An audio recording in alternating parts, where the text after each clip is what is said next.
Take me back now. When did it come to light that in fact that the unknown soldier grave may in fact be your grandfather? Roughly 4 years ago, Michel saw the name Steacie in the RMR, put it together with the captain of the 14th Battalion. Therefore, that had to be Captain Steacie of the RMR. So he thought, well, who knows? There may be some relatives of Captain Steacie. It's an unusual spelling, Steacie, which made it a little bit easier, I guess.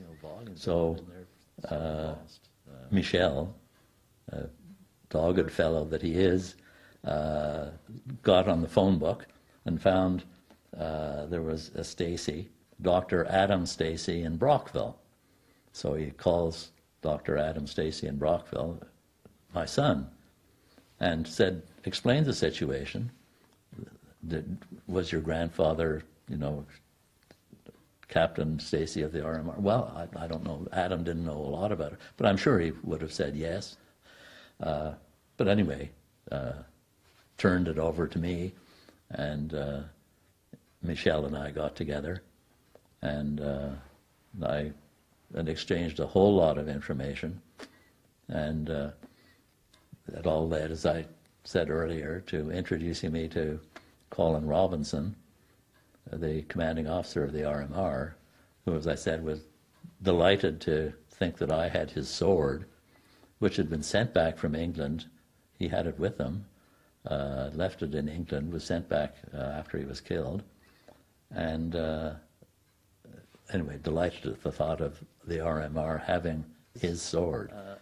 And indeed, Colin had it arranged in a special display case, which he tells me is hanging up on the wall in the officers' mess in the Royal Montreal Regiment. So it's a sort of featured thing. Not only that, but his sword is carried at the head of any sort of official march ceremony that the regiment undertakes. This hadn't been something, it wasn't like you were preoccupied with this. This wasn't something that kept you awake over the years. No, over the years didn't keep me awake at all. I'd thought so little about it, except that his darn sword was sitting in the cupboard and I didn't know what to do with it, really. But that was sort of nice to think, well, Richard Steacie and I'm Richard Steacie. Nice to have his sword. But then when Michel sort of brought us together, and I realized there was an intense interest in the Royal Montreal Regiment to do something about it all, to sort of recognize who was who, and to have the sword, was great.